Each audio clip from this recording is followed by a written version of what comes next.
इस news के sponsor हैं doctor Asadullah Khan English high school and junior college Solapur. आज सकाळी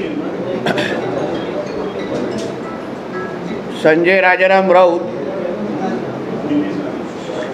अण्णा हजारेंना काही घोटाळ्यांची आठवण करून देत होते की अण्णा हजारेंनी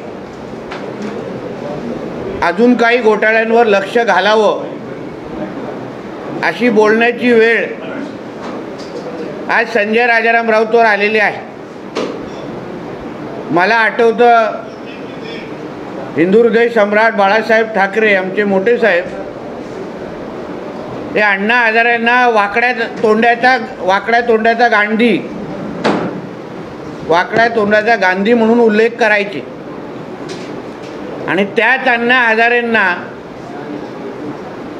तुम्ही अजून काही घोटाळ्यांवर लक्ष घाला अशी बोलण्याची वेळ या भांडूपच्या श्री 420 वर आलेली आहे। आता अण्णा हजारेजींना घोटाळ्यांची आठवण करत असताना थोडा खिचडी घोटाळ्यावर पण लक्ष घालणारा सांगायला पाहिजे, पत्राचालच्या पण घोटाळ्यावर लक्ष घालायला सांगायला पाहिजे। नंदकिशोर चतुर्वेदीने श्रीधर पाटणकर बरोबर काय काय केलं याही गोष्टीवर थोडा अण्णा हजारेंना लक्ष घालायला सांगायला पाहिजे।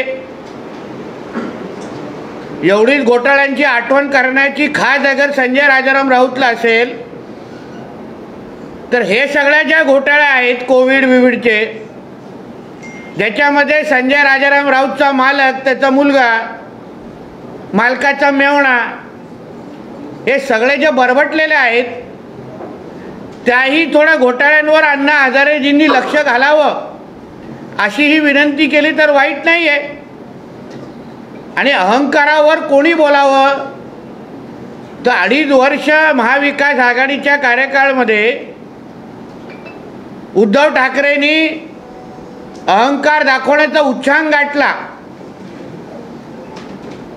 अहंकार काय असतो, पदाचा गैरवापर काय असतो हे अगर खऱ्या अर्थाने बघायचं असेल तर 2.5 वर्षाचा महाविकास आघाडीचा जो कार्यकाळ आहे तो फार जवळून पाहिल्यानंतर दिसेल की अहंकार काय असतो। आणि राष्ट्रीय स्वयंसेवक संघाला शिकवण्या आणि सल्ले देण्या एवढा मोठा हा भांडूपचा देवाना निश्चित पद्धतीने नाही, कारण का तुम्हालाही काही सल्ले संघाच्या माध्यमातून दिले गेले होते हिंदुत्वाबद्दल, दाढी कुरवडण्याबद्दल, ते तुम्ही किती ऐकले, त्या विचारांचं किती पालन केलं। म्हणून उगाच दुसऱ्यांना सल्ले देण्यापेक्षा तुमच्या बुडाखाली किती आग लागली आहे ह्याचा पहिला अंदाज घ्या। आणि आमच्या देवेंद्र फडणवीस साहेबांना खलनायक बोलण्या अगोदर तुला महाराष्ट्राच्या राजकारणाचा जो जोकर आम्ही सगळेजण मानतो, मग अगर आमचे देवेंद्र फडणवीस साहेब खरंच खलनायक होते मग तू त्यांना कलिनाच्या हयात हॉटेलमध्ये का भेटायला गेलेला? खलनायक होते ना, कुठल्या मुद्द्यासाठी भेटायला गेलेला आहेस खलनायकांना? तुझ्या मालकाला जेव्हा मातोश्री 2च्या परवानग्या पाहिजे होत्या तेव्हा मग देवेंद्र फडणवीस खलनायक आहेत हे तुला वाटलं नाही का? की तुझ्या मालकाला वाटलं नाही का? आता जेव्हा तुमचा व्यवस्थित कार्यक्रम झालेला आहे, काँग्रेसच्या तुकड्यांवर जगणारे तुम्ही लोक दुसऱ्यांना खलनायक बोलण्या अगोदर किंवा फडणवीस साहेबांना आमच्या खलनायक बोलण्या अगोदर तुझ्या आणि तुझ्या मालकाचा महाराष्ट्राच्या राजकारणाचा तुम्ही लोक जोकर झालेला आहात, त्याबद्दल थोडा विचार कर आणि मग आपलं थोबाड उघड। बोला। सर, संजय राऊत असं म्हणतात की भाजपची सुपारी गँग नसती तर मौर्याला 38चा आधार मिळाले असल्या लोकसभेला. मग संजय राजाराम राऊत आणि त्याचा मालक पवार साहेबांची कुठली गँग आहे? बेवडा गँग आहे काय गांजा गँग आहे? दुसऱ्यांना सुपारी बोलण्या अगोदर तुम्ही जे पवार साहेबांचा जो गांजा गँग म्हणून पूर्ण महाराष्ट्रामध्ये फिरता त्याबद्दल थोडी माहिती द्या आणि मग दुसऱ्यांबद्दल टीका कर. नरेंद्र मोदी यांनी अयोध्येत रामाची पूजा केली नाही तर स्वतःची पूजा केली असं पण ते आरोप करतात. त्यांना आरोप करण्यासाठी काय हो? आतापर्यंत मोदी साहेबांचा कोणी पूजेसाठी तरी समोर बसू शकतं, पण तुझ्या मालकाला फोटो लावून कोण पूजा काय थुकण्याचं पण लायकीचं नाही. याबद्दल तू फक्त पहिला विचार कर. तुलना कोणाकोणाशी कुठे करायची हे ह्या व्यक्तीला माहीत नाही. शिंदे आणि अजितदादा जे आहेत ते गुजरातच्या कंपनीचे गुलाम झालेत असंही त्यांनी. आणि मग तुझा मालक मुकेश अंबानींच्या मुलाच्या लग्नाला नेमकं काय करतो? तुम्हाला गुजराती समाजाच्या लोकांवर एवढाच अगर द्वेष असेल तर मग तिथे फुकटाचं खाणं खायला आपल्या कुटुंबावर तुझा मालक का जातो? मग तिथे का बोलत नाही की आम्ही गुजराती समाजाच्या लोकांच्या मुलाच्या लग्नाला पण जाणार नाही? सुट्ट्या साजरा करण्यासाठी किंबहुना फुकट सुट्ट्या साजरा करण्यासाठी फुकट जेवणासाठी गुजराती समाजाचे लोक चालतात आणि मग अन्य पत्रकार परिषदेमध्ये गुजराती समाजाच्या लोकांना शिव्या घालायच्या. हा विषय बरोबर नाही. सर, ते म्हणाले आम्ही मौर्या सोबतच लढणार आहोत. आम्ही सोमवारची भाषा करणारे शिवसेना आता म्हणते आम्ही विधानसभा मौर्या सोबत. मी तर ऐकलं की काँग्रेस आणि पवारसाहेब यांना 25 सीटच्या पेक्षा जास्त द्यायला तयार नाही आहेत लायकीप्रमाणे. कारण का मोजून 13-14 काय आमदार राहिलेले आहेत, तर 25 सीटपेक्षा जास्त उद्धव ठाकरेला द्यायचं नाही असं ठरलेलं आहे. पहिलं त्याबद्दल बोला आणि मग स्वबळाची भाषा तर दूर हो. कारण का ह्यांचे खासदार 9चे 9 खासदार हे पाकिस्तानचे झेंडे फडकूनच निवडून आलेले आहे, स्वतःच्या ताकदीवर कुठे आलेले आहेत. कारण का ह्यांचा मूळ मतदार जे काल आमच्या फडणवीस साहेबांनी पण उल्लेख केला, ह्यांचा मूळ मराठी मतदार ह्यांच्याकडून कधीपासून दूर राहिलेला आहे.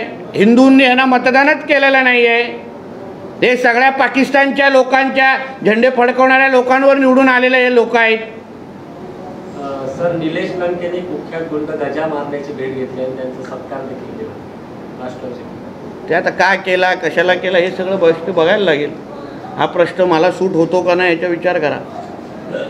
सर, काल राज ठाकरे म्हणाले की उद्धव ठाकरेंबद्दल मराठी माणसाला अजूनही राग आहे आणि जे मतदान शिवसेनेला झालं आहे ते मराठी माणसांचं नाही, मोदी विरोधातलं मतदान उद्धव ठाकरे. कारण का मराठी पॉकेटमध्ये जे आमचे फडणवीस साहेब अरिथमेटिक मांडतायत ते कितपत उद्धव ठाकरेला समजतं हा फार मोठा प्रश्नचिन्ह आहे. कारण का तो स्वतः एकदा मुख्यमंत्री असताना ते बोलले आहेत की मला बजेटचं काहीच कळत नाही, म्हणून आकडे ह्यांना किती कळतात हा माहीत नाही. कारण का जिथे जिथे मराठी बाहुल पट्टे आहेत, शिवडी, लालबाग, वरळी, मग दादर, त्या सगळीकडे उद्धव ठाकरेंची मतं बघा ना त्यांच्या उमेदवाराची.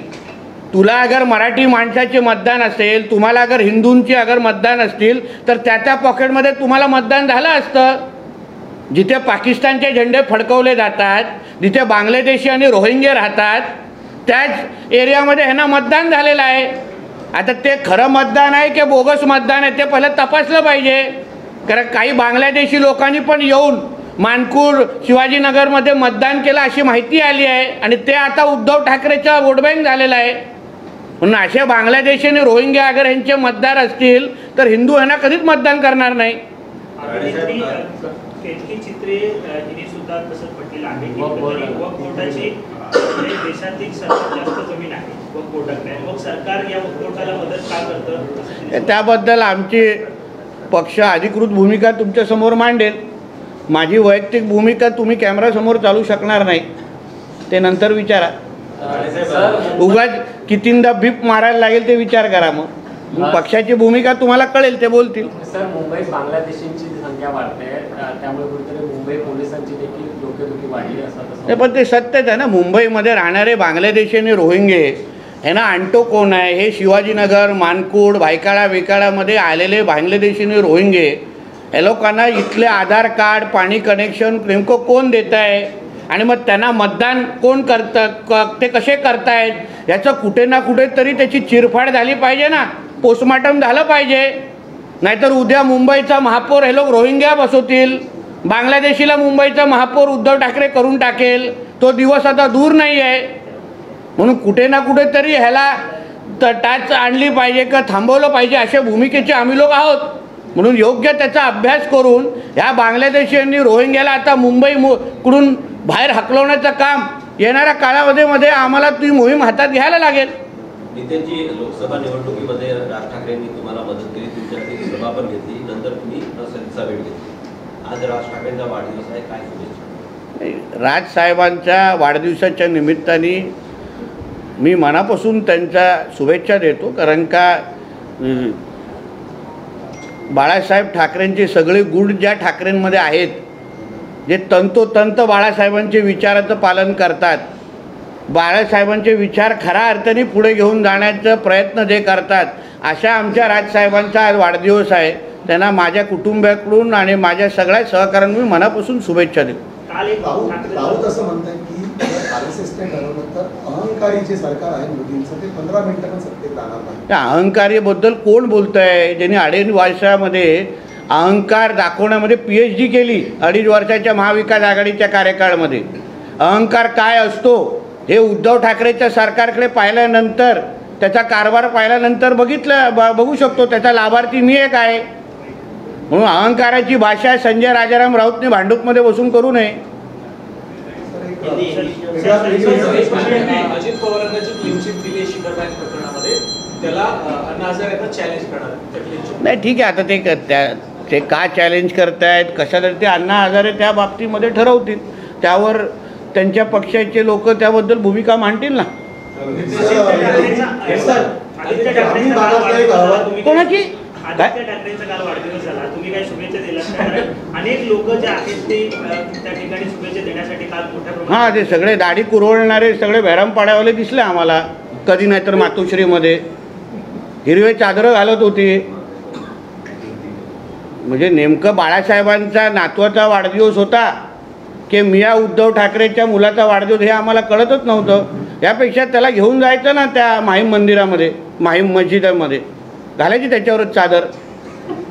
एक वेगळा प्रश्न होता. ग्रामीण भागामध्ये एक अहवाल समोर येतो की साधारणतः रोज 3 ते 4 शेतकऱ्यांच्या आत्महत्या होत आहे. सध्या पाऊस पण काही भागांमध्ये चांगला झालेला आहे, अतिवृष्टी चालू आहे, त्या ठिकाणी सुद्धा जनावरं गरवली जात आहेत. मात्र सरकारचं लक्ष नाही आहे असा आरोप विरोधक करतात. कोण विरोधकांना ग्रामीण भागामध्ये फिरण्यामध्ये वेळ कुठे आहे?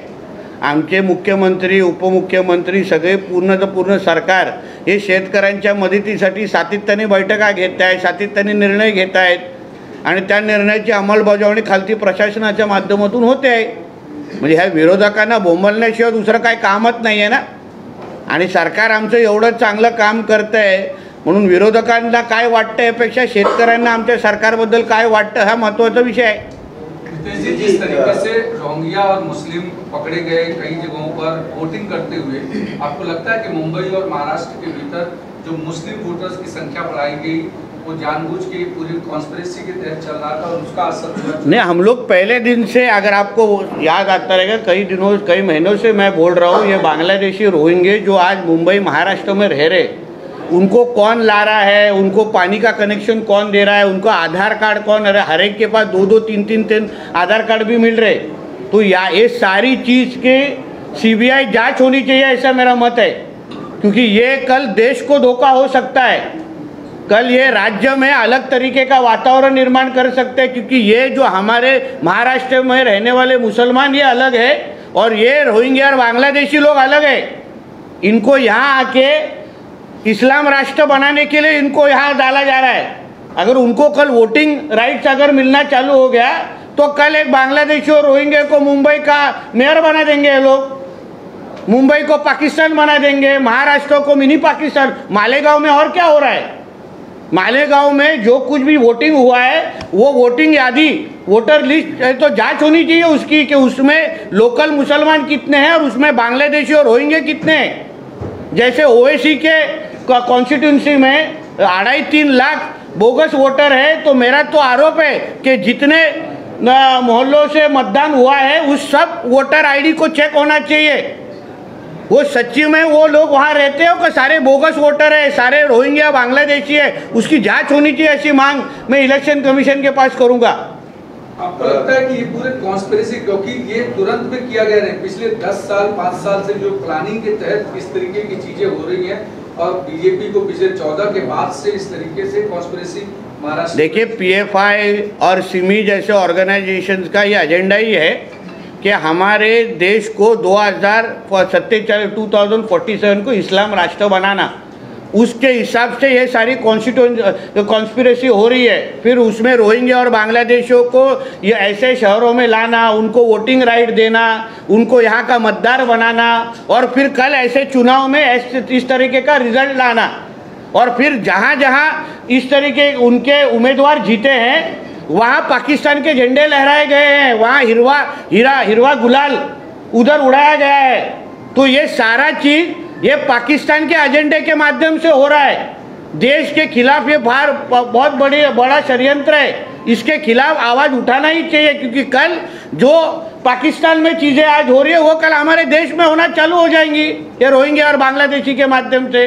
इसलिए सही वक्त पे रोकना पड़ेगा। लोकसभा चुनाव नतीजों के बाद अब उद्धव ठाकरे अपनी पार्टी के मीटिंग में अकेला चुनाव लड़ने की तैयारी में दिख रहे हैं आने वाले विधानसभा में। बड़ा भाई कौन होगा महाविकास आघाड़ी में, इसमें होड़ लगती दिख रही है। उद्धव ठाकरे ने अकेले चुनाव लड़ने की हिम्मत दिखानी चाहिए। मेरा ऐसा बोलना है, सिर्फ सूखी धमकी नहीं देते रहना चाहिए कि मेरे मालूमात के हिसाब से कांग्रेस उनको 25 सीट से ज़्यादा देने को तैयार नहीं है। तो इसलिए ये सब जो वो इन्फॉर्मेशन बाहर निकाले कि हम स्वतंत्र लड़ाएंगे, उनकी हिम्मत नहीं है। उनकी रीढ़ की हड्डी टूट गई है कि वो खुद का खुद चुनाव लड़ सकते हैं महाराष्ट्र में। इसलिए ये सारी सूखी धमकियां हैं। उद्धव ठाकरे को इतनी हिम्मत ही बची नहीं कि उसको मालूम है उनके 9 के 9 सांसद ये उनके वोट बैंक के वजह से नहीं जीते हैं, कांग्रेस के वोट बैंक के वजह से जीते हैं। तो इसलिए वो इतनी हिम्मत कर ही नहीं सकते। ये सिर्फ सूखी धमकियां हैं। लेकिन रोहित पवार कह रहे हैं कि अगले 15 दिनों में बजट सत्र के बाद महायुति टूट जाएगी। मैं असली पवार को जवाब देता हूँ, बाहर के पवार को जवाब नहीं देता। संजय राउत देवेंद्र फडणवीस को महाराष्ट्र का विलेन बता रहे हैं, कैसे आप देखते? संजय राउत ये महाराष्ट्र के राजनीति का खुद जोकर है। अगर आपको अभी हमारे देवेंद्र फडणवीस साहब विलन लगते हैं तो फिर आप कलीना के हयात में उनको क्यों मिलने गए थे, कौन से विषय को मिलने गए थे? आपके मालक ने जो दूसरी मातोश्री बनाई है उसके जो परमिशंस है तो यही देवेंद्र फडणवीस जी ने आपको दिला के दी थी, तभी आपको देवेंद्र फडणवीस साहब विलन नहीं लगे। तो इसलिए जोकर ने अपने औकात के हिसाब से बात करना चाहिए।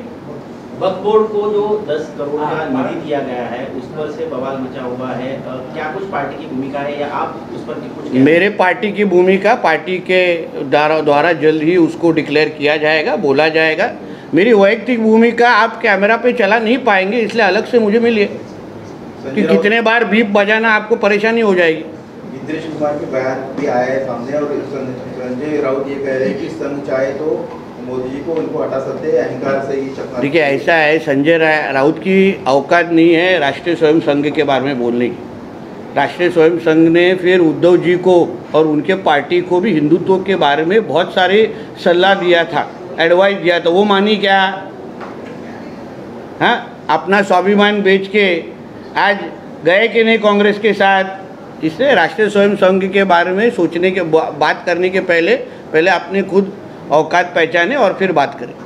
भुजबल ये कह रहे हैं कि उन्हें सिर्फ 4 में से 2 ही सीट उनको दी, बाकी 2 सीट पे तो बाहर के उम्मीदवार थे, मतलब बीजेपी। उस पर बोलना मुझे उचित नहीं लगता है।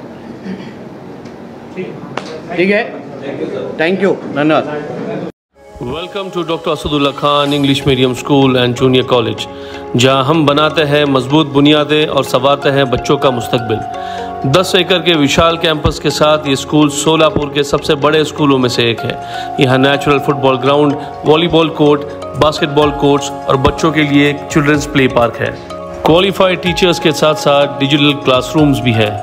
बच्चों के ऑलराउंड डेवलपमेंट के लिए इंडोर स्पोर्ट्स अरेना, जिसमें टेबल टेनिस, चेस और कैरम बोर्ड जैसे गेम्स है, राइफल शूटिंग और आर्चरी की भी फैसिलिटीज तैयार की जा रही है। आत्मविश्वास बढ़ाने और आत्मरक्षा सीखने के लिए लड़कियों और सभी स्टूडेंट्स के लिए टेक्वांडो एंड कराटे सेशंस रखे जाते हैं। साल भर 100 से ज़्यादा मज़ेदार एक्टिविटीज़ करवाई जाती है, जिनमें कम्युनिटी हेल्पर्स डे, अजान और कीरत कंपटीशन, वेजिटेबल मार्केट डे, वुजू डे, सलाह day, maths quiz, annual sports day और फूड फेस्टिवल जैसे कार्यक्रम शामिल हैं। बस फैसिलिटीज शहर के हर कोने से अवेलेबल है।